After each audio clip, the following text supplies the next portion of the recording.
주성님, 지금 큰일 났습니다. 우리의 형제들이 모두 우리를 버리고 있습니다. 시진핑 주석의 책상에 올라온 긴급 보고서에 중국 수뇌부가 얼어붙었습니다. 이란이 등을 돌렸습니다. 파키스탄이 계약을 동결했습니다. 미얀마가 검증을 요구했습니다. 72시간 전까지만 해도 세상은 정반대였습니다. 호르무즈 해협은 위안화가 지배하고 있었습니다. 30년간 태극기를 달고 이 해협을 오간 한국 유조선 선장도 중국인 이름으로 서류를 바꿔야 했습니다. 그런데 72시간 뒤 중국의 방패가 단 한 발도 막지 못하면서 모든 게 뒤집혔습니다. 중국을 버린 나라들이 다음으로 손을 내민 곳 미국이 아니었습니다. 세계 에너지를 실어 나르는 배의 70%를 만드는 나라, 중동 한복판에 원자력 발전소를 세운 나라, 석유 다음 시대를 이미 설계하고 있던 나라, 그 나라가 대한민국이었다는 사실에 이번에는 워싱턴이 얼어붙었습니다. 39km,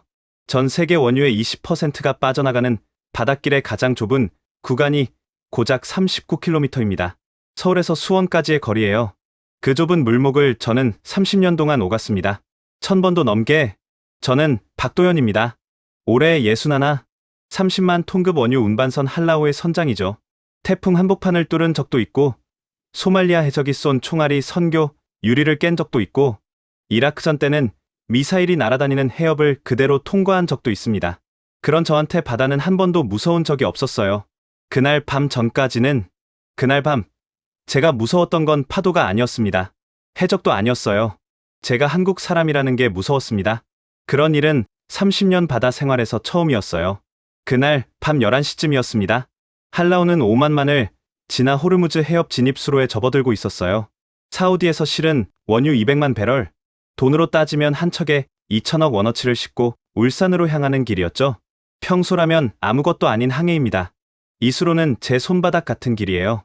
들어오는 배는 오른쪽, 나가는 배는 왼쪽, 중간에 폭 3km짜리 완충수역이 있고 수심도 다 외우고 있습니다. 그런데 그날 밤은 달랐어요. 먼저 이상한 걸 발견한 건 항해사 오태겸이었습니다. 제가 20년 전에 3등 항해사부터 키운 제자인데 이 친구가 갑자기 소리를 질렀어요. 선장님, GPS가 나갔습니다. 뭐? 화면을 보세요. 위치 신호가 완전히 끊겼습니다. 선교로 올라가서 내비게이션 화면을 봤습니다. 위성 항법 장치 3대가 전부 먹통이었어요. 위치 표시가 사라지고 화면에 신호 없음만 깜빡이고 있었습니다. 레이더는? 레이더도 잡음이 심합니다. 전파 교란이 들어오는 것 같아요. 저는 30년간 이 해협을 다녔지만 GPS가 완전히 죽는 건 처음이었어요. 부분적으로 흔들리는 건 있었습니다. 이란 쪽에서 장난을 치면 신호가 튀는 정도.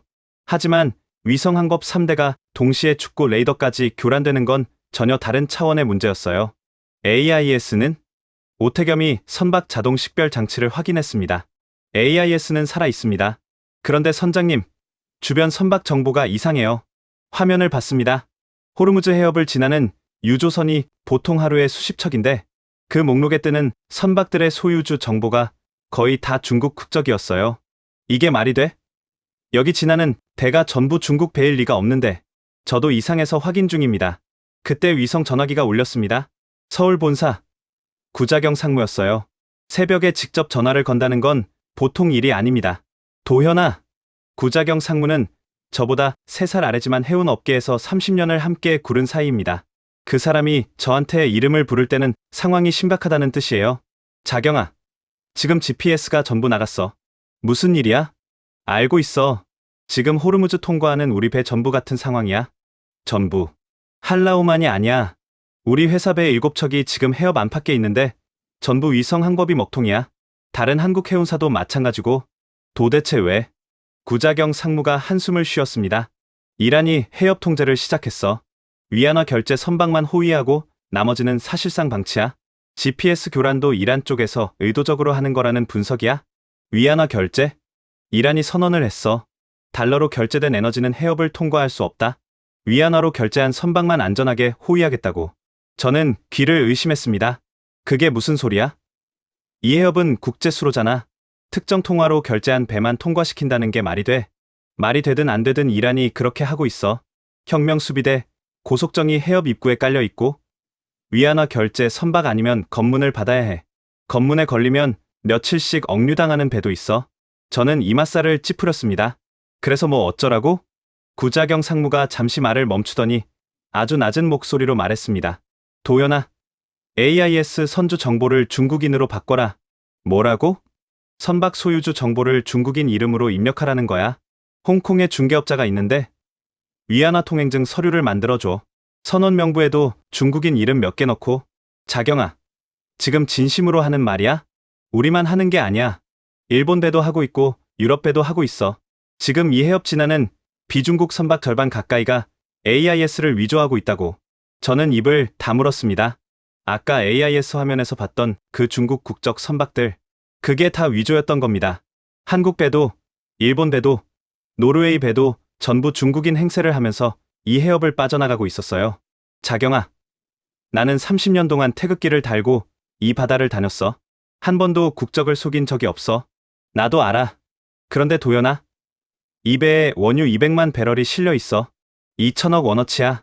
선원이 25명이고 자존심 때문에 이 사람들을 위험에 빠뜨릴 수는 없잖아. 그래서 중국인 행세를 하라고? 살아서 돌아와야 다음에도 배를 띄울 수 있어. 전화를 끊고 저는 선교 창밖을 바라봤습니다. 칠흑 같은 밤바다였어요. 항법 장치가 없으니 불빛 하나 보이지 않는 어둠 속을 그대로 밀고 나가는 느낌이었습니다. 오태겸이 조용히 다가왔어요. 선장님, 본사에서 뭐래요? AIS를 바꾸래. 선주를 중국인으로요? 그래. 오태겸이 한참 동안 아무 말이 없었습니다. 그러다 입을 열었어요. 선장님, 저도 싫습니다. 하지만 이란 검문정이 40분 후면 우리 항로에 도달합니다. GPS 없이 이 해협에서 억류당하면 진짜 위험해요. 저도 알고 있었습니다. 호르무즈 해협의 가장 좁은 구간, 폭 39km의 수심이 들쑥날쑥한 이 물목에서 위성 항법 없이 떠있는 건 눈 감고 고속도로를 달리는 것과 같아요. 거기에 이란 혁명수비대까지 달려들면 저는 오태겸에게 수심 측정봉을 가져오라고 했습니다. 위성이 안 되면 사람이 직접 재야죠. 선원 시절부터 써왔던 그 원시적인 방법으로 봉을 바닷물에 넣으면서 생각했습니다. 30년 전에도 이걸로 수심을 쟀어요. 그때는 장비가 없어서. 지금은 장비가 있는데도 못 쓰는 거예요. 누군가가 의도적으로 꺼버렸으니까. 선장님, 검문정 접근 중입니다. 30분 내 접촉 예상. 기관사가 보고했습니다. 저는 AIS 단말기 앞에 섰습니다. 화면에 떠있는 정보, 선명, 한라호, 선적 대한민국, 선주 한일해운 주식회사. 이걸 지우고 중국인 이름을 넣으라는 거였어요. 손이 단말기 위에서 멈췄습니다. 그때는 몰랐습니다. 이 굴욕이 시작에 불과하다는 걸. 이 해협 아래서 52년간 이어져 온 세계 질서 전체가 뿌리째 흔들리고 있다는 걸. 그리고 그 흔들림의 한가운데에 중국의 가장 위험한 도박이 숨겨져 있다는 걸. 저는 아직 결정을 내리지 못한 채 검문정의 탐조등 빛이 수평선 너머에서 깜빡이는 걸 바라보고 있었습니다. 탐조등 빛이 점점 가까워졌습니다. 이란 혁명수비대 고속 검문정이었어요. 검은 바다 위에 하얀 불빛이 칼날처럼 수면을 갈랐습니다. 저는 결국 버튼을 눌렀습니다. AIS 단말기에 미리 받아둔 정보를 입력했어요. 선주 천하오밍, 소재지, 홍콩, 결제 통화 위안화, 한라오는 서류상 중국인 소유 선박이 되었습니다. 손가락이 떨렸어요. 30년 동안 단 한 번도 해본 적 없는 짓이었습니다. 오태겸이 옆에서 조용히 지켜보고 있었어요. 아무 말도 하지 않았지만 그 눈빛이 저랑 같았습니다. 수치심. 5분 후 검문정이 한라오 좌연에 접근했습니다. 갑판에 무장 병력 6명이 보였어요. 선두에 선 장교가 확성기로 외쳤습니다. 한라오, 선적 서류와 결제 증빙을 준비하라. 영어에 페르시아어 억양이 섞여 있었어요. 이란 혁명수비대 해군 소령 호세인 레자이. 나중에 알게 된 이름입니다. 저는 선교 밖으로 나가서 서류 봉투를 내려보냈습니다. 홍콩 중개업자 천하오밍이 만들어준 가짜 서류, 위안화 결제 확인서, 중국인 선주 증명, 가짜 선원 명부까지 들어 있었어요. 5분이 걸렸습니다. 그 5분이 제 인생에서 가장 길었어요. 레자이 소령이 다시 확성기를 잡았습니다. 통과를 허가한다. 검문정이 물러나자 저는 선교 안으로 들어와 문을 닫았습니다. 그리고 한참 동안 아무것도 할 수 없었어요. 선장님, 괜찮으세요? 오태겸이 물었습니다. 태겸아, 나 이 바다에서 30년 동안 해적도 만나고 전쟁도 겪었어. 그런데 그때는 적어도 내가 누군지는 속이지 않았어. 오태겸도 입을 다물었습니다. 한참 후에 저는 위성 전화기를 집어 들었습니다. 구자경 상무에게 전화를 걸었어요. 통과했어. 수고했어. 도연아, 수고는 무슨. 자경아, 이게 지금 우리 배만의 문제가 아니잖아. 다른 배들은 어떤 상황이야? 구자경 상무가 한숨을 내쉬었습니다. 지금 호르무즈를 통과하는 비중국 선박 중에 AIS를 위조하지 않은 배가 거의 없어. 우리 회사만 7척이 전부 바꿨고 다른 한국 해운사도 마찬가지야. 일본은? 일본도 똑같아. NYK, 몰, 다 중국인 선주로 서류를 바꿨어. 유럽 쪽 머스크도 일부 선박은 위조하고 있다는 얘기가 돌아. 세계 최대 해운사인 머스크까지. 지금 이 해협을 중국인 아닌 이름으로 통과하는 건 자살 행위나 마찬가지거든. 저는 소름이 돋았습니다. 전 세계 원유의 20%가 통과하는 이 바닷길에서 모든 배가 중국인 행세를 하고 있었어요. 한국도, 일본도, 유럽도 중국이 아무것도 하지 않았는데 그냥 중국의 깃발 아래로 다들 기어 들어간 겁니다. 자경아, 이게 대체 어떻게 된 건지 설명해줘. 이란이 왜 갑자기 위안화만 받겠다고 한 거야? 구자경 상무가 이야기를 꺼내기 시작했습니다. 이건 하루아침에 벌어진 일이 아니었어요. 이란은 미국 제재 때문에 국제금융 시스템에서 사실상 쫓겨난 상태였습니다. 달러 결제가 막혀 있으니 원유를 팔고 싶어도 돈을 받을 수가 없었어요. 그 틈을 파고든 게 중국이었습니다. 중국은 이란 원유를 위안화로 결제하기 시작했어요. 수천만 배럴을 사들이면서 이란의 유일한 고객이 되었죠. 이란 입장에서 중국은 생명줄이었습니다. 그리고 어느 순간 중국이 카드를 꺼냈어요. 호르무즈 해협을 위안화 전용 통로로 만들어라. 위안화로 결제한 선박만 안전하게 통과시키면 우리가 이란을 지켜주겠다. 방공 시스템도 깔아주고 군사 지원도 해주겠다. 이란 입장에서는 거절할 이유가 없었어요. 어차피 미국과는 원수지간이고 중국만이 자기들의 기름을 사주는 유일한 나라니까. 그래서 이란이 선언을 한 겁니다. 위안화 독점 통행 선언. 이게 왜 이렇게 큰 문제인지 아나, 도연아? 구자경 상무의 목소리가 진지해졌습니다. 이 해협을 달러가 아닌 위안화가 지배하게 되면 그건 단순히 통행료 문제가 아니야. 52년 동안 지구를 지배해온 규칙이 뒤집히는 거야. 52년? 페트로달러. 들어봤지? 들어는 봤습니다. 하지만 바다 위에서 기름을 나르는 사람한테 그건 먼 나라 얘기였어요. 구자경 상무가 설명했습니다. 1974년 오일 쇼크 직후에 미국이 사우디아라비아와 거래를 했어요. 우리가 너희를 지켜줄 테니 전 세계 원유 거래는 무조건 달러로만 해라. 사우디가 응했고 다른 산유국들도 따랐습니다. 그 순간부터 지구상의 모든 나라는 기름을 사려면 반드시 달러가 필요하게 된 거예요. 달러가 필요하면 미국 국채를 사야 하고 미국 금융 시스템을 써야 합니다. 미국은 돈을 찍어내기만 하면 전 세계가 그걸 기축 통화로 받아들이는 구조가 만들어진 거죠. 52년 동안 이게 세계 경제의 뿌리였습니다. 근데 이란이 그걸 깨겠다는 거야? 이란 혼자서는 못 깨. 중국이 뒤에 있으니까 가능한 거지. 저는 수화기를 쥔 채 생각에 빠졌습니다. 이건 단순히 기름값이 오르고 내리는 문제가 아니었어요. 세상의 돈이 흐르는 방향 자체가 바뀌는 문제였습니다. 자경아, 미국이 가만히 있을 리 없잖아. 당연히 안 가만히 있지. 그럼? 지금 미 해군 제어함대가 바레인에서 출발했어. 항공모함 전단이야. 저는 창밖을 봤습니다. 칠흑 같던 수평선 위로 희미한 불빛들이 보이기 시작했어요. 하나가 아니라 여러 개의 군함 특유의 배치 간격으로 움직이고 있었습니다. 자경아, 그 함대가 혹시 지금 이쪽으로 오고 있어? 도현아, 그 얘긴 하려고 전화한 거야. 지금 상황이 생각보다 훨씬 심각해. 오태겸이 레이더 화면을 가리켰습니다. 잡음 사이로 대형 선박 반응 수십 개가 남쪽에서 북상하고 있었어요. 선장님, 이건 민간 선박이 아닙니다. 편대 대형이에요.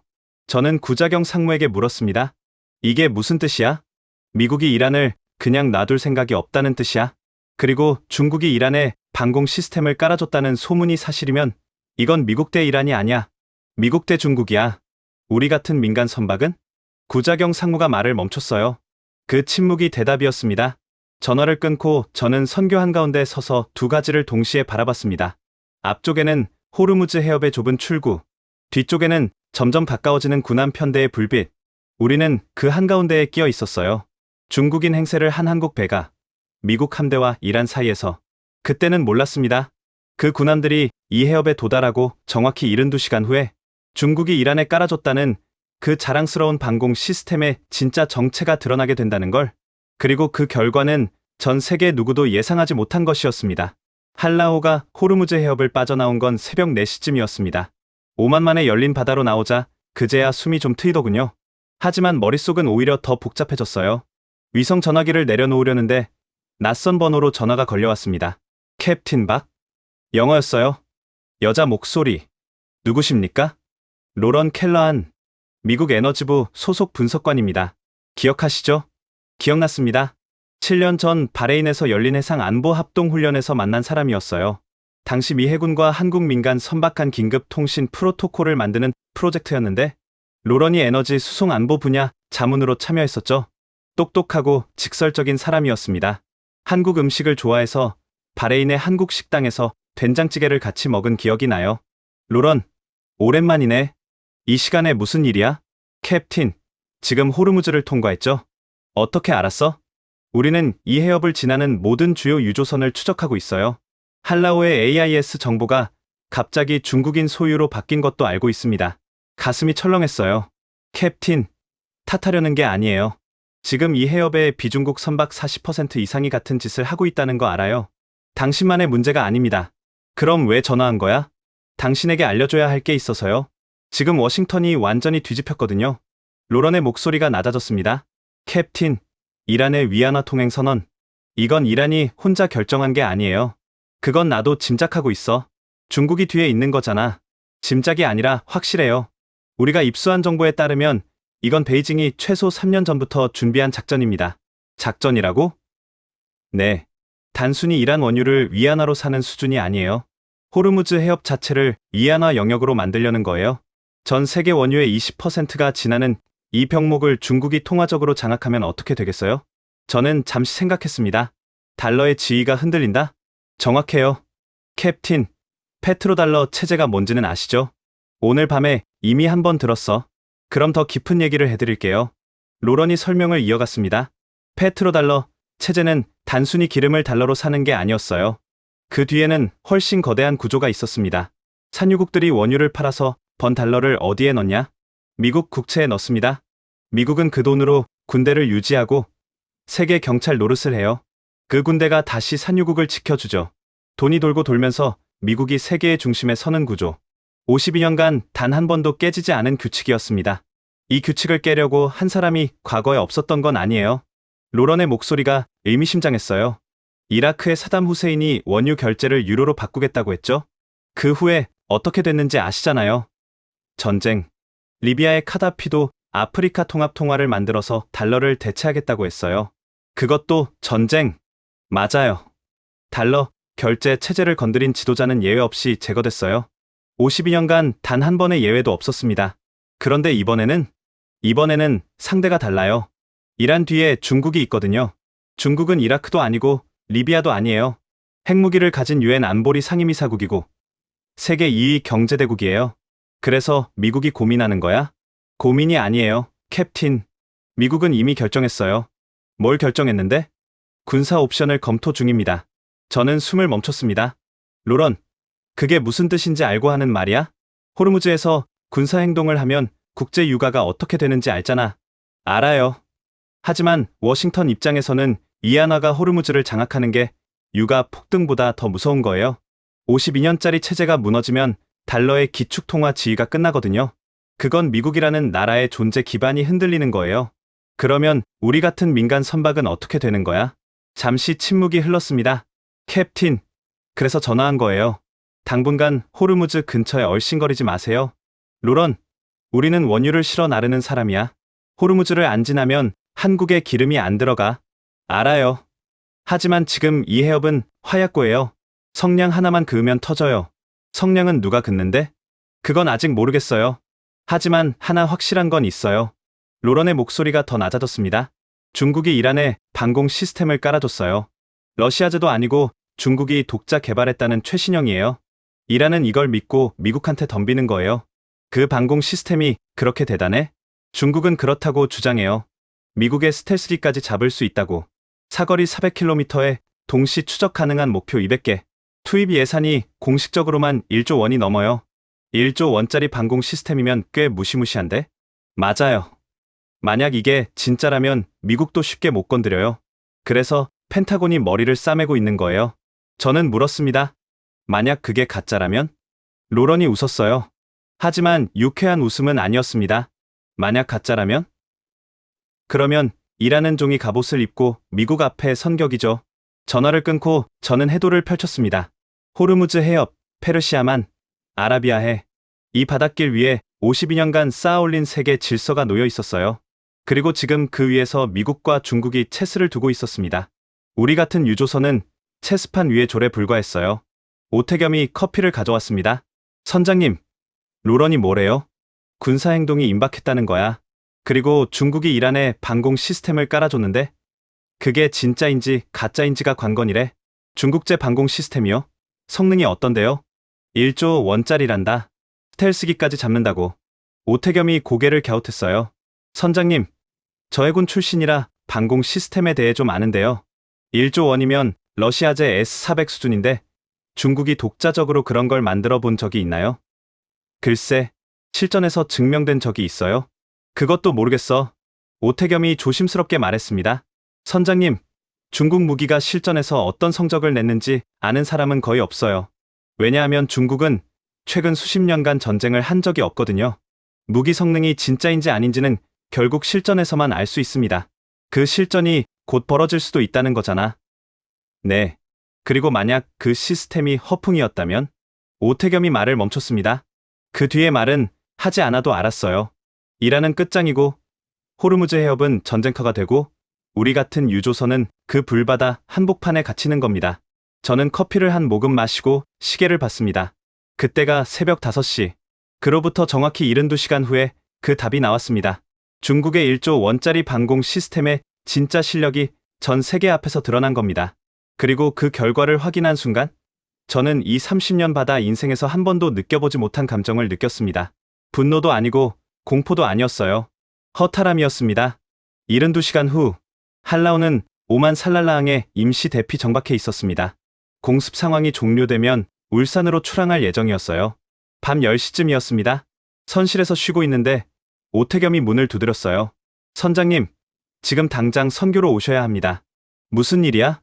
이란 쪽에서 폭발음이 들리고 있어요. 선교로 올라갔습니다. 북서쪽 수평선. 그러니까 호르무즈 해협 방향으로 하늘이 붉게 물들어 있었어요. 번쩍번쩍 섬광이 터지고 있었습니다. 저건 뭐야?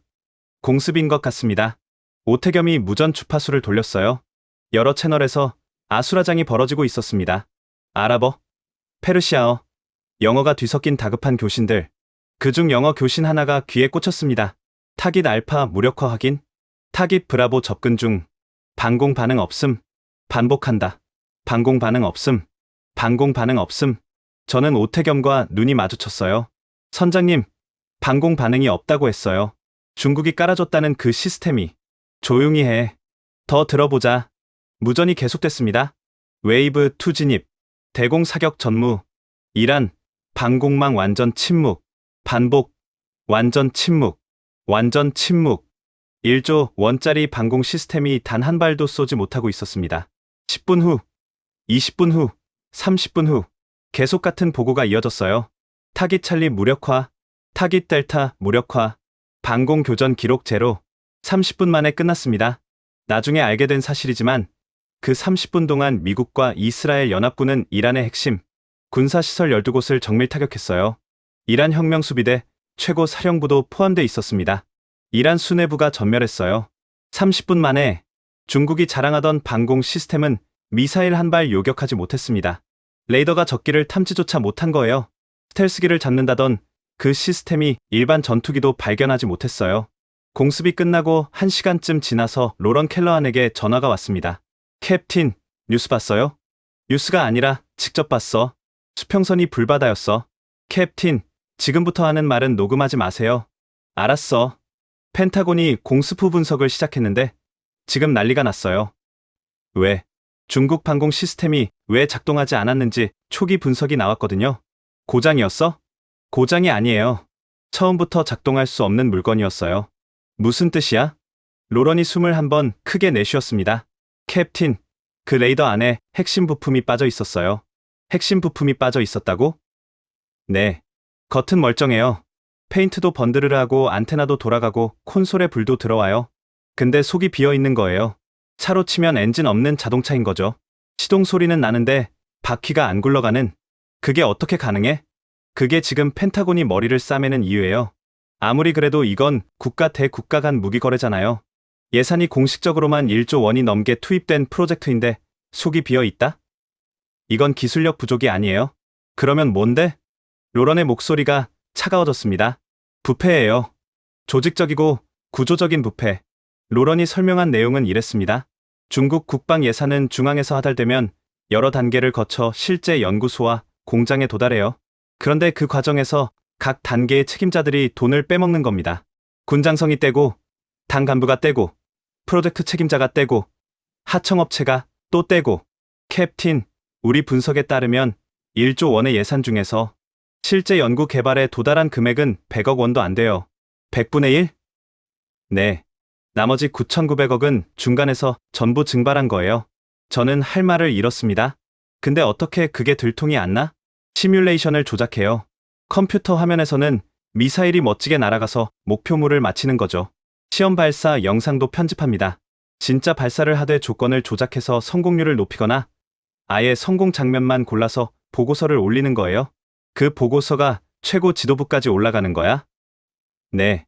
시진핑 책상 위에 올라가는 보고서에는 세계 최고 수준의 방공 시스템 개발 성공이라고 적혀 있는 거죠. 실제로는 고철인데, 그래서 시진핑은 이 방공 시스템이 진짜 미국을 막을 수 있다고 믿고 이란에 깔아준 거야? 그렇게 보고 있어요. 속은 건 이란만이 아니에요. 중국 최고 지도부도 속았을 가능성이 높아요.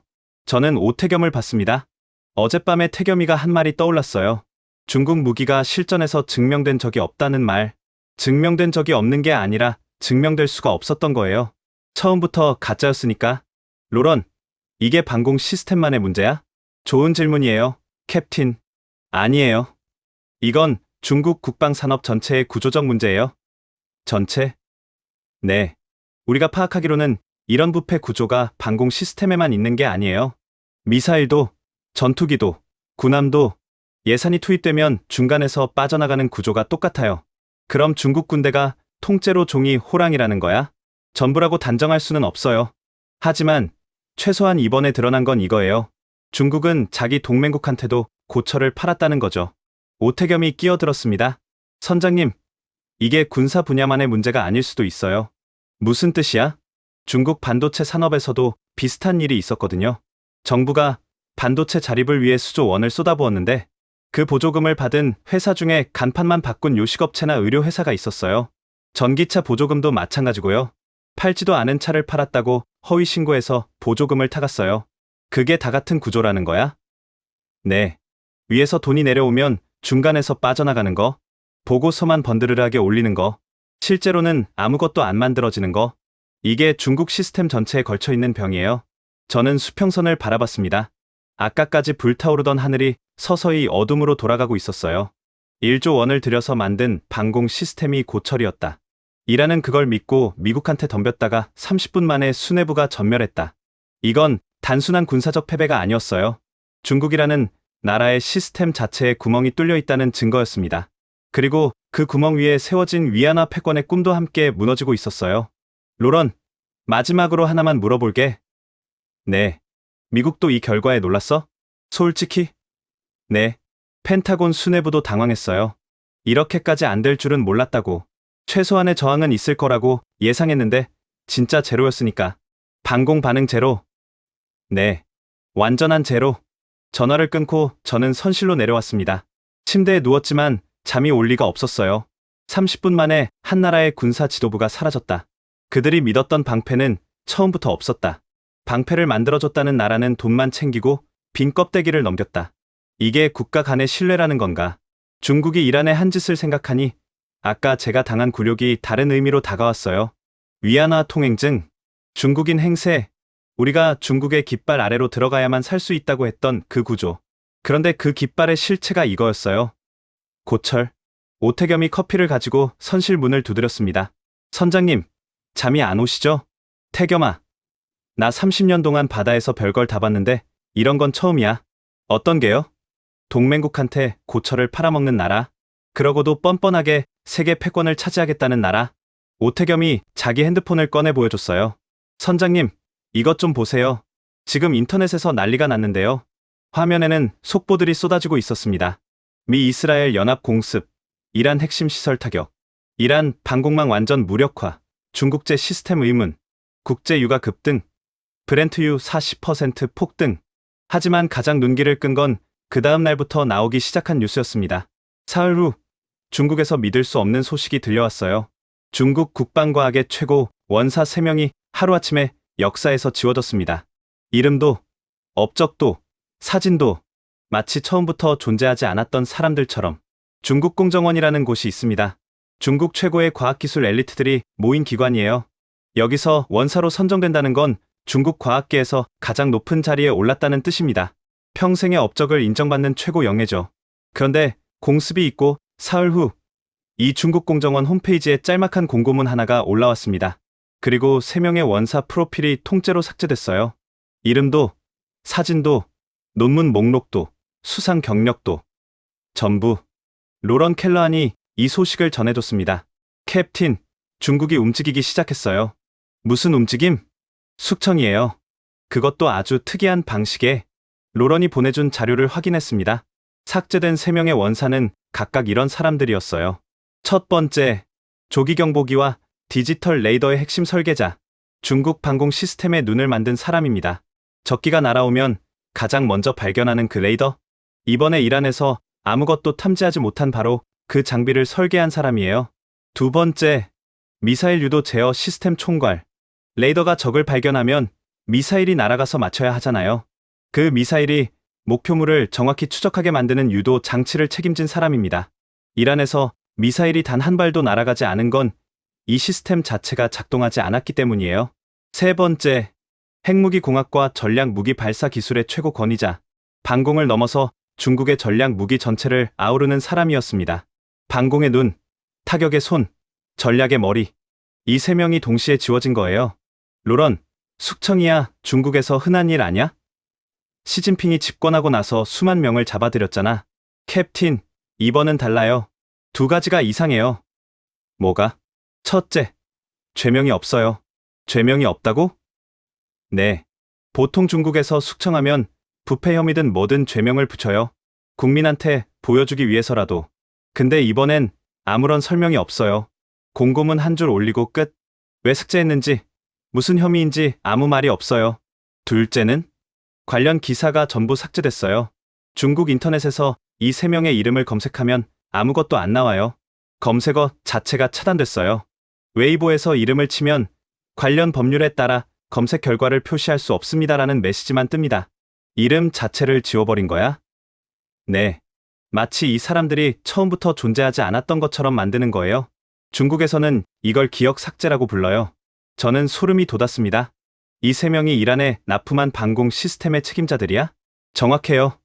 이 3명이 최종 책임자였어요. 설계부터 납품까지 전 과정을 총괄한 사람들이에요.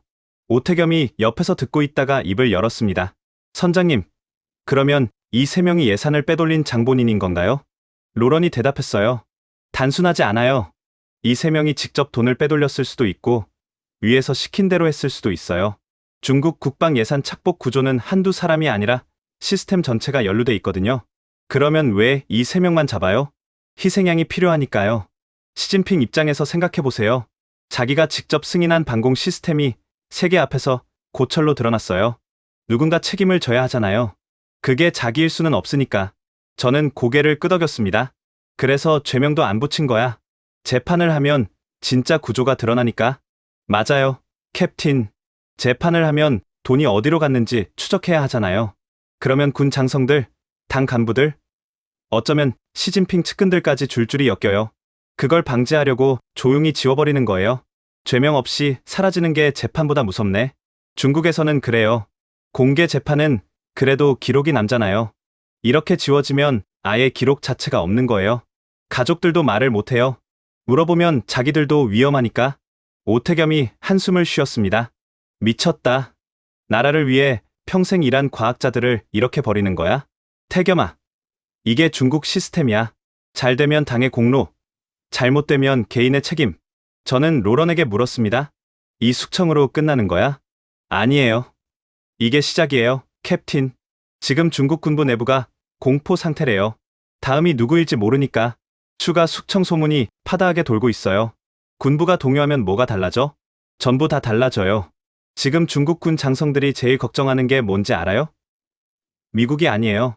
자기들이 관리하는 무기 시스템이 진짜 작동하는지 안 하는지 본인들도 모른다는 거예요. 자기 무기를 자기가 못 믿는다고? 네. 방공 시스템만 가짜인지 미사일도 가짜인지 잠수함도 가짜인지 보고서는 전부 완벽하다고 돼 있는데 이번에 보고서가 거짓말이었다는 게 증명됐잖아요. 그러면 다른 보고서도 믿을 수 있어요? 저는 침묵했습니다.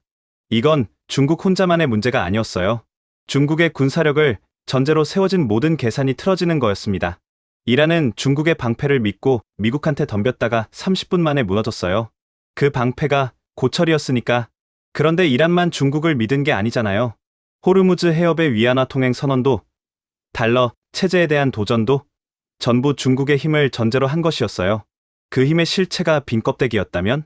로런, 한 가지만 더 물어볼게. 네. 이란은 지금 어떤 상태야? 수뇌부가 날아갔으니 권력 공백 상태예요. 혁명수비대 내부에서 다음 지도부를 놓고 암투가 벌어지고 있고요. 호르무즈 해협 검문도 사실상 와야됐어요. 위안화 통행 선언은 유명무실해졌죠. 검문할 사람이 없으니까. 하지만 캡틴, 중요한 건 그게 아니에요. 뭔데? 이란 내부에서 반중 감정이 폭발하고 있어요. 반중. 네. 생각해보세요. 중국이 방공 시스템을 깔아줬어요. 이걸 믿으라고 했어요. 이란은 이걸 믿고 미국한테 맞섰어요. 그런데 그게 고철이었어요. 지도부가 전멸했어요. 이란 사람들이 중국을 어떻게 생각하겠어요? 배신당했다고 느끼겠지. 그 정도가 아니에요. 이란 혁명수비대 잔존 세력 중에서 중국에 보복하겠다는 목소리까지 나오고 있어요. 저는 며칠 전 밤에 만났던 호세인 레자이 소령을 떠올렸습니다. 자기 나라가 이렇게 될 줄 그때 알았을까? 확성기를 들고 위안화 결제 서류를 검사하던 그 사람이 지금은 어떤 심정일까? 배신. 그게 핵심이었어요. 중국은 이란을 방패막이로 썼습니다. 달러 체제를 깨는 천병으로 내세우면서 고철 무기를 쥐어줬어요. 이란이 무너지든 말든 상관없었던 거예요. 로런, 마지막으로 하나만. 네. 중국 내부에서는 이 상황을 어떻게 보고 있어? 방공 시스템이 고철이었다는 게 드러났고, 원사 3명이 숙청됐고, 이란은 무너졌고, 중국 엘리트들이 이걸 보면서 뭘 느끼고 있을까? 로런이 잠시 말을 멈추더니 낮은 목소리로 대답했습니다. 캡틴, 그게 제가 다음으로 알려드리려던 내용이에요.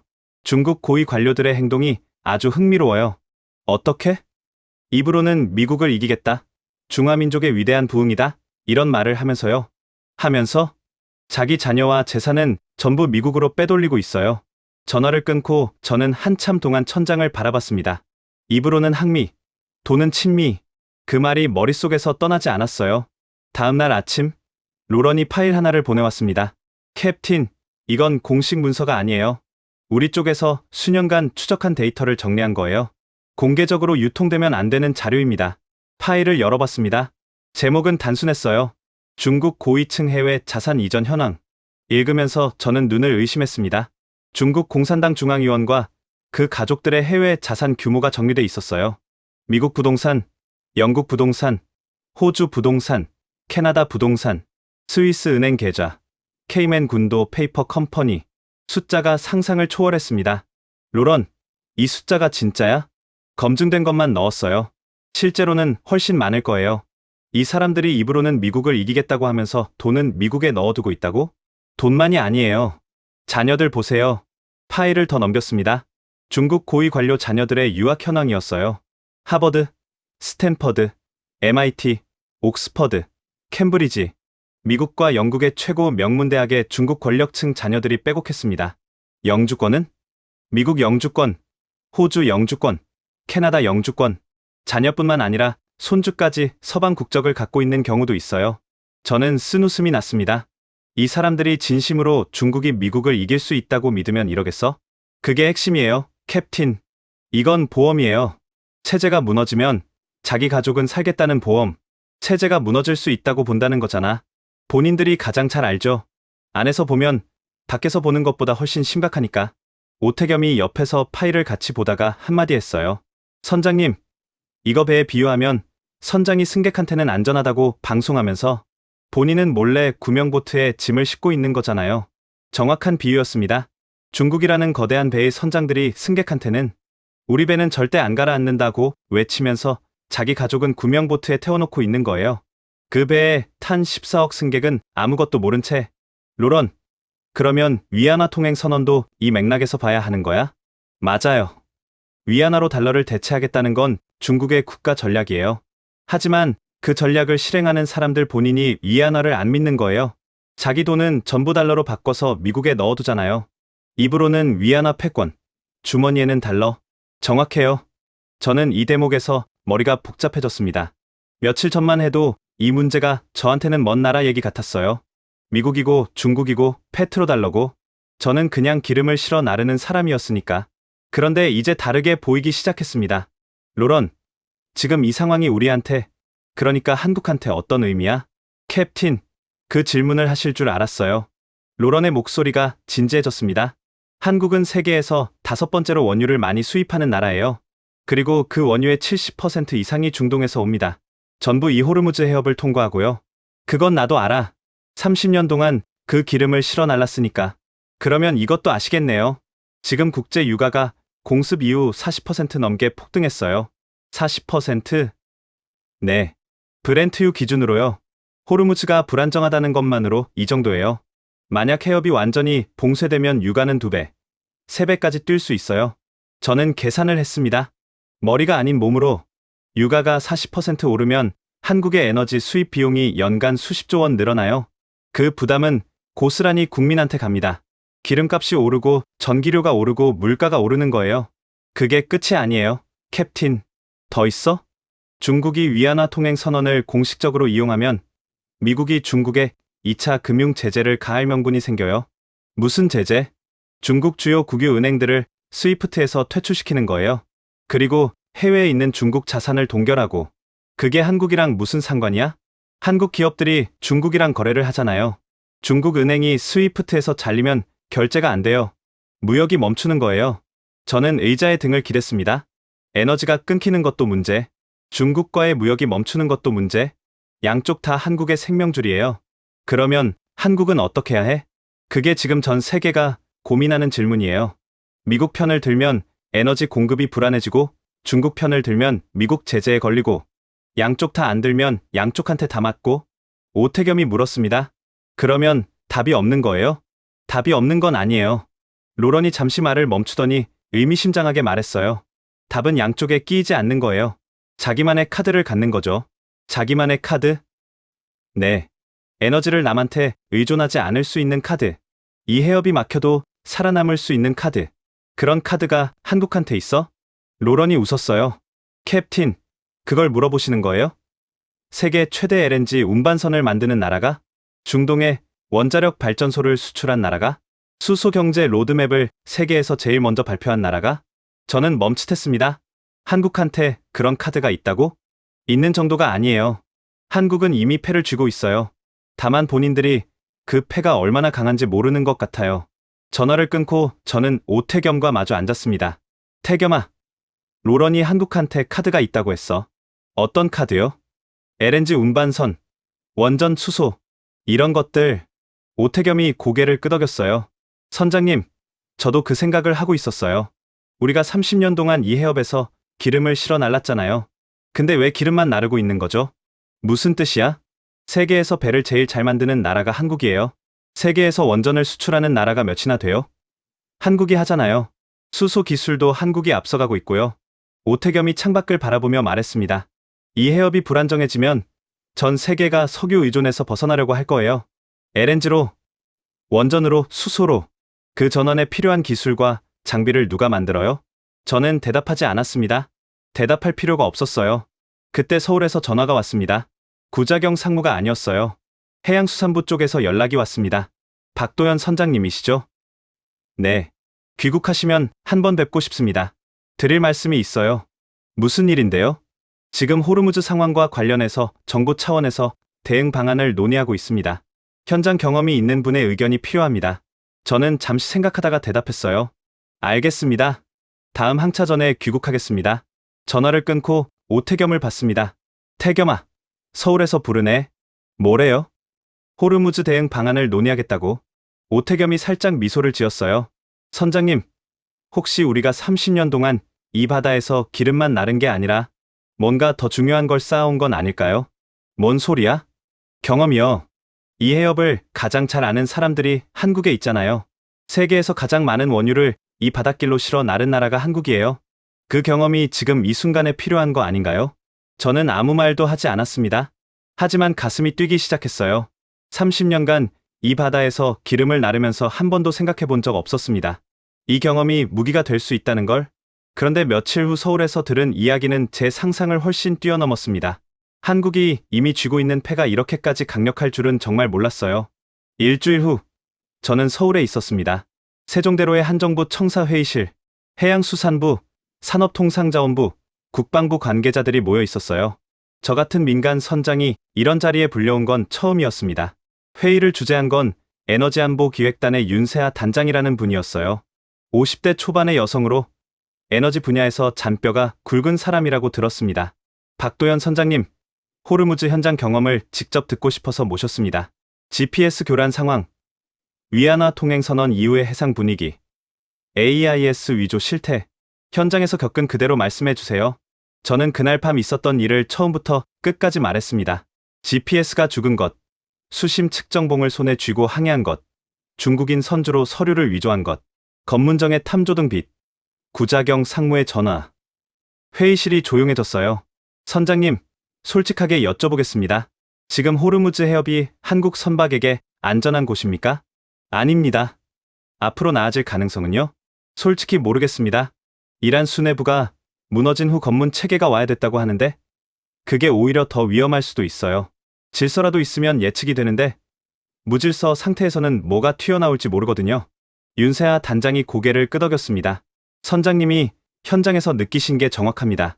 지금 호르무즈는 누가 통제하는지 불분명한 상태예요. 이건 우리한테 엄청난 위험입니다. 그녀가 스크린에 자료를 띄웠어요. 대한민국의 에너지 수입 구조를 보시죠. 그래프가 나왔습니다. 한국의 원유 수입량, 하루 평균 약 300만 배럴, 그중 70% 이상이 중동산, 사우디, 이라크, 쿠웨이트, 아랍에미리트, 전부 호르무즈 해협을 통과해야 들어오는 기름이에요. 이 해협이 막히면 한국에 들어오는 에너지의 절반 이상이 차단됩니다. 비축유가 있지만 91분이에요. 석 달이면 충분하지 않나요? 석 달 안에 해결되면요.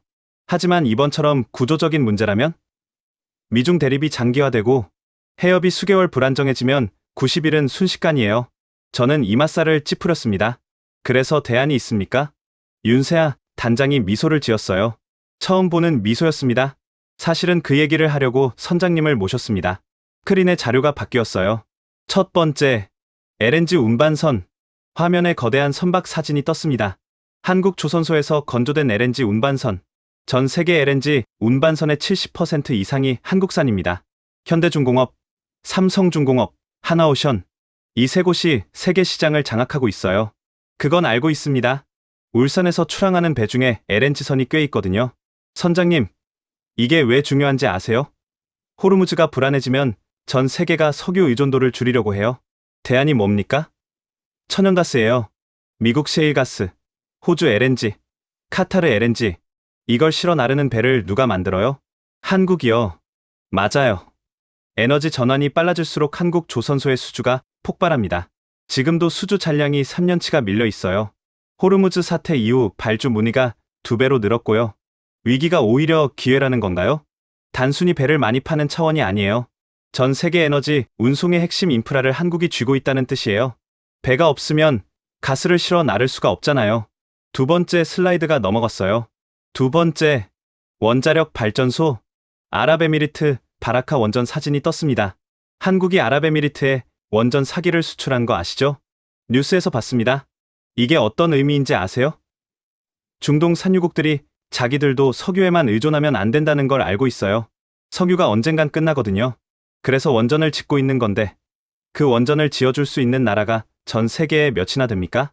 미국, 프랑스, 러시아, 한국. 맞아요. 그런데 미국은 비싸고 느려요. 30년 전 기술력은 세계 최고였는데 지금은 공기 지연의 비용 초과가 일상이에요. 프랑스도 비슷하고요. 러시아는 정치적 리스크가 너무 크고 그러면 한국이 바라카 원전이 증명했어요. 예산 내에, 공기 내에, 고품질로 중동 국가들이 이제 원전하면 한국을 첫 번째로 떠올립니다. 사우디, 이집트, 체코, 폴란드 줄을 서고 있어요. 석유를 파는 나라한테 원전을 파는 나라가 되는 거네요. 정확해요. 에너지의 흐름이 바뀌는 거예요. 석유에서 원전으로, 가스로, 수소로. 그 전환의 중심에 한국이 있어요. 세 번째 슬라이드. 세 번째, 수소와 암모니아. 수소요? 네. 차세대 에너지 운반체예요. 수소는 태워도 물만 나오거든요. 탄소 배출 제로. 문제는 수소를 운반하기가 어렵다는 건데. 그래서 암모니아 형태로 바꿔서 실어 나르는 기술이 필요해요. 그것도 한국이 세계 선두예요. 수소 경제 로드맵을 세계에서 가장 먼저 발표한 나라가 한국이에요. 현대차의 수소 전기차 넥소, 두산의 수소 연료 전지, 한화의 암모니아 운반선. 이게 전부 하나로 연결돼요. 저는 점점 놀라고 있었습니다. 네 번째 슬라이드. 네 번째, 한국형 위성 항법 시스템 KPS. 위성 항법이요?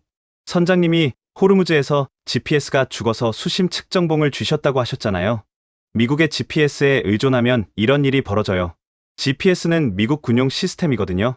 미국이 지역별로 정밀도를 조절할 수 있고 교란에도 취약해요. 그래서 한국이 자체 항법 시스템을 만들고 있다? 네. KPS, 한국형 위성 항법 시스템이에요. 완성되면 한국 선박은 미국 GPS에 의존하지 않고도 독자적으로 항해할 수 있어요. 저는 숨을 크게 내쉬었습니다. LNG 운반선, 원자력 발전소, 수소 기술, 독자 위성 항법. 이게 전부 한국이 가진 패였어요. 윤 단장님, 솔직히 말씀드리면 저는 30년 동안 이 바다에서 기름만 실어 날랐어요. 한국이 이런 카드를 갖고 있는지 몰랐습니다. 윤세아 단장이 말했어요. 선장님만 모르시는 게 아니에요. 우리 국민 대부분이 몰라요. 한국이 에너지 분야에서 얼마나 강력한 위치에 있는지. 그런데 왜 이걸 이제야 얘기하는 겁니까? 솔직히 말씀드리면 이런 카드가 있다는 건 알고 있었지만 쓸 기회가 없었어요. 호르무즈가 안정적이고 석유가 잘 들어오는데 굳이 바꿀 이유가 없었으니까. 그런데 이번 사태로 모든 게 바뀌었어요. 위기가 기회를 만든 거네요.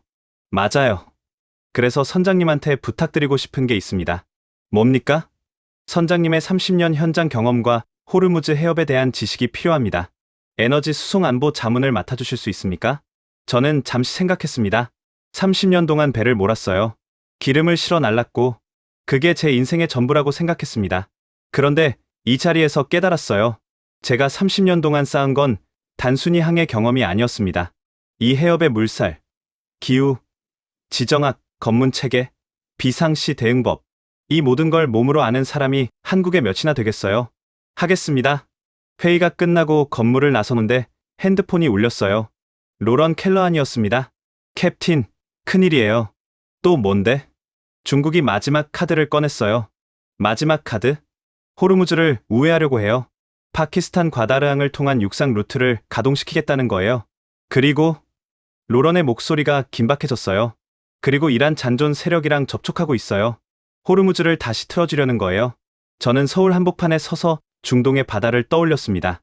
끝난 줄 알았던 게임이 끝나지 않았어요.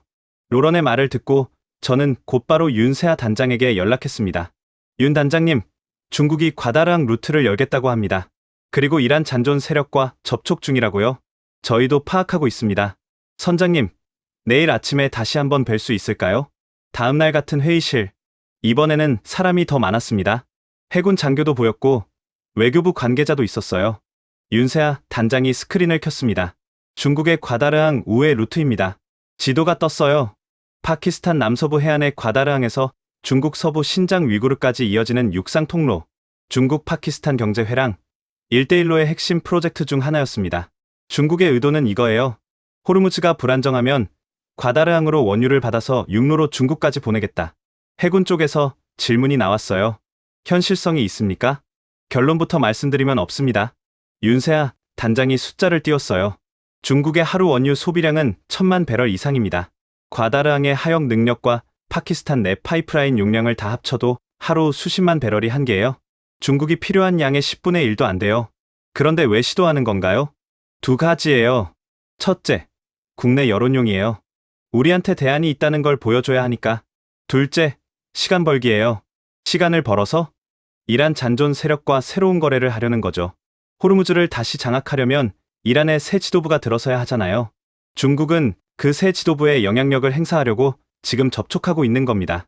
저는 손을 들었습니다. 윤 단장님, 하나 여쭤보겠습니다. 중국이 이란에 또 방공 시스템을 깔아주겠다고 하면 이란이 받아줄까요? 회의실이 잠시 조용해졌어요. 선장님이 핵심을 짚으셨네요. 윤세아 단장이 웃었습니다. 이란은 이제 중국을 안 믿어요. 고철 방공 시스템 때문에 지도부가 전멸했는데 같은 나라한테 또 무기를 살 바보는 없죠. 이란 내부에서 반중 감정이 폭발하고 있다는 건 아시죠? 들었습니다. 그게 중국의 가장 큰 문제예요. 돈으로는 동맹을 살 수 있지만 신뢰는 살 수 없거든요. 이번에 그게 증명된 거예요. 외교부 관계자가 덧붙였습니다. 이란만이 아닙니다. 중국제 무기를 도입한 다른 나라들도 전부 불안해하고 있어요. 파키스탄, 미얀마, 방글라데시, 아프리카 여러 나라. 자기네가 산 무기도 고철은 아닌지 의심하기 시작한 겁니다. 중국이 수십 년간 쌓아온 무기 수출 시장이 무너지고 있다는 거죠. 윤세아 단장이 정리했습니다. 정리하면 이렇습니다. 중국의 과다량 우회는 현실적으로 불가능하고 이란과의 재결합도 신뢰 문제로 어렵고 무기 시장에서의 입지도 흔들리고 있어요. 그러면 중국은 어떻게 되는 겁니까?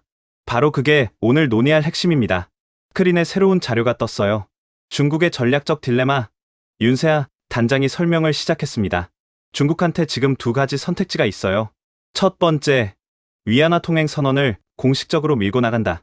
이란의 새 지도부를 세워서 호르무즈를 다시 위안화 영역으로 만든다. 이렇게 하면 뭐가 문제입니까? 미국이 즉각 2차 금융 제재를 가해요. 중국 주요 국유 은행들이 스위프트에서 퇴출되고 해외 예치 중국 자산이 동결됩니다. 중국 기업들의 국제 거래가 사실상 마비되는 거예요. 두 번째 선택지는요? 위안화 통행 선언을 사실상 포기한다. 호르무즈에서 손을 뗀다. 그러면 에너지 공급이 문제예요. 이란산 원유 독점 수입으로는 하루 소비량의 일부밖에 못 채워요. 사우디, 아랍에미리트, 이라크산 원유는 달러 결제인데 호르무즈가 불안정하면 이것도 들어오기 어렵고요. 양쪽 다 지옥이네요. 맞아요. 위안화를 밀면 금융이 죽고 포기하면 에너지가 죽어요. 어느 쪽을 골라도 중국 경제에 치명타예요. 해군 장교가 물었습니다. 그런데 여기에 부동산 위기까지 겹치면? 윤세아 단장이 고개를 끄덕였어요. 그게 세 번째 문제예요. 중국은 이미 헝다, 비구이안 같은 대형 부동산 개발 업체들이 연쇄 부도를 냈어요. 파생부채 규모가 400조 원 이상으로 추산돼요. 거기에 디플레이션이 진행 중인데 에너지 가격까지 폭등하면 스태그플레이션으로 가는 거예요. 스태그플레이션이면 경기는 침체되는데 물가는 오르는 최악의 상황이요. 거기에 달러망에서 이탈할 위험까지 생기면 글로벌 자본이 중국에서 빠져나가요. 위안화 가치가 폭락하고 저는 며칠 전 로런이 보내준 파일을 떠올렸습니다. 중국 고위 관료들이 자산과 자녀를 서방으로 빼돌리는 이유가 이거였어요. 배의 선장들이 자기 가족을 구명보트에 태워놓는 이유.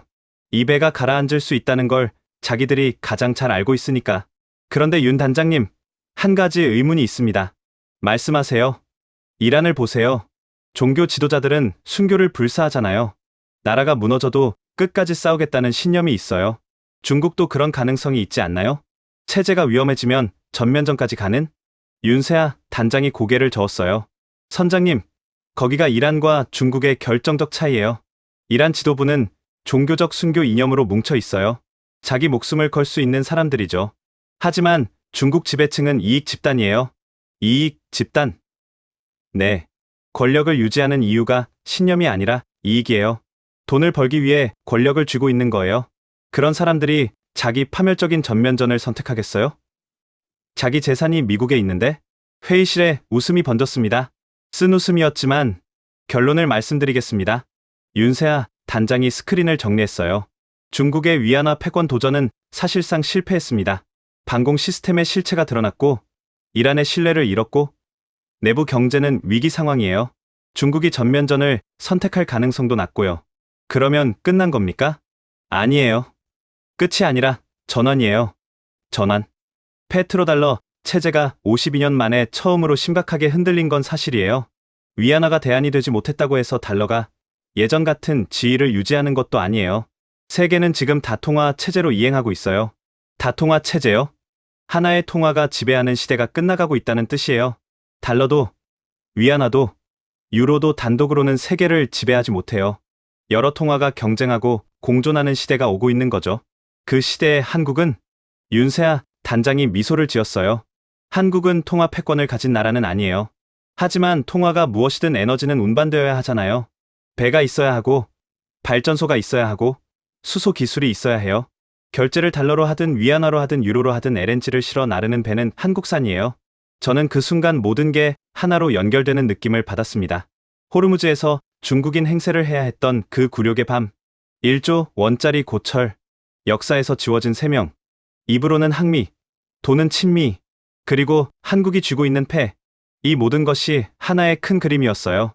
회의가 끝나고 건물을 나서는데 윤세아 단장이 따라 나왔습니다. 선장님, 한 가지만 더 말씀드려도 될까요? 네. 선장님이 호르무즈에서 30년 동안 기름을 실어 나르신 거. 그게 단순히 기름 장사가 아니었어요. 무슨 뜻입니까? 한국 경제의 동맥을 지킨 거예요. 선장님 같은 분들이 이 바닷길을 30년 동안 오가지 않았으면 한국의 공장이 돌아가지 않았어요. 자동차도 못 만들고 반도체도 못 만들었을 거예요. 저는 아무 말도 못했습니다. 그리고 이제 시대가 바뀌고 있어요. 기름을 나르는 시대에서 에너지를 설계하는 시대로. 그 전환에 선장님의 경험이 필요합니다. 며칠 후, 저는 다시 한라호에 올랐습니다. 이번에는 호르무즈 해협을 다시 통과해야 하는 항차였어요. 출항 전에 구자경 상무에게 전화를 걸었습니다. 자경아, 이번에는 AIS 안 바꿀 거야. 뭐, 태극기 달고 간다. 도연아, 아직 해협 상황이 불안정한데. 알아. 하지만 중국인 행세는 더 이상 안 해. 구자경 상무가 한참 동안 아무 말이 없었어요. 근거가 있어서 그러는 거야? 로런한테 직접 확인했어. 이란 검문 체계가 와야 됐어. 위안화 통행 선언도 유명무실해졌고. 지금 이 해협은 과도기야. 누구의 규칙도 없는 상태. 그게 더 위험한 거 아니야? 위험하지. 하지만 누구의 규칙도 없다는 건 새로운 규칙을 만들 수 있다는 뜻이기도 해. 출항 당일 밤, 한라호가 다시 호르무즈 해협 진입수로에 접어들었습니다. 이번에는 달랐어요. AIS에는 원래 정보가 그대로 떠 있었습니다. 선명, 한라호, 선적 대한민국, 선주 한일해운 주식회사. 오태겸이 옆에서 웃었어요. 선장님, 이게 맞는 거죠? 당연하지. 선교 창밖으로 호르무즈 해협의 밤바다가 펼쳐져 있었습니다.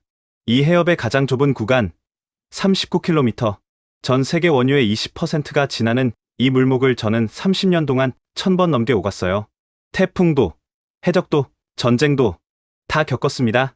그런데 이 30년이 제게 알려준 건 백길만이 아니었어요. 이 해협 위로 흐르는 것은 석유만이 아니었습니다. 돈이 흐르고, 권력이 흐르고, 세계의 질서가 흘렀습니다. 그리고 지금 그 질서가 바뀌고 있었어요. 52년간 이어진 달러의 지배가 흔들리고, 위안화가 도전했다가 스스로의 허상에 무너지고, 그 빈자리를 아직 아무도 채우지 못한 지금, 이 순간 한국은 기름을 사다 나르기만 하는 나라에 머물 것인가? 아니면 에너지가 흐르는 새로운 규칙을 만드는 나라가 될 것인가? 한라호의 뱃머리가 해협을 가르며 나아갔습니다. 돛대 위에서 태극기가 펄럭이고 있었어요. 30년 전 처음 이 해협을 지날 때도 저 자리에 태극기가 있었습니다. 그때는 눈에 들어오지 않았어요. 지금은 달랐습니다. 39km의 좁은 바닷길. 전 세계 원유의 20%가 통과하는 이 물목에서 52년간 이어져 온 달러 체제가 흔들리고 있습니다. 1조 원짜리 방공 시스템은 개발비 100억의 고철이었고, 세계 패권을 외치던 허상은 전 세계 앞에서 무너졌습니다. 그 혼란의 한복판에서 한국 선장은 태극기를 내리고 중국인 행세를 해야 했습니다. 하지만 돌아보면 한국은 이미 30년간 준비하고 있었습니다. 세계 LNG 운반선의 70%를 만들고 중동에 원전을 수출하고 수소 경제의 길을 세계에서 가장 먼저 열었습니다. 기름을 사다 나르기만 하던 나라가 에너지의 흐름 자체를 설계하는 나라가 되어 있었어요. 대한민국은 눈치를 보는 나라가 아닙니다. 에너지가 흐르는 새로운 규칙을 만드는 나라입니다. 이 영상이 마음에 닿으셨다면 구독과 좋아요, 그리고 공유 한 번만 부탁드립니다. 여러분의 손끝 하나가 대한민국의 힘을 세상에 알리는 일이 됩니다. 가슴이 뜨거워지셨다면 댓글에 태극기 세 글자만 남겨주십시오. 30년간 묵묵히 바다를 지킨 사람들이 있었습니다. 그리고 이제 그 바다가 한국의 시대를 열고 있습니다.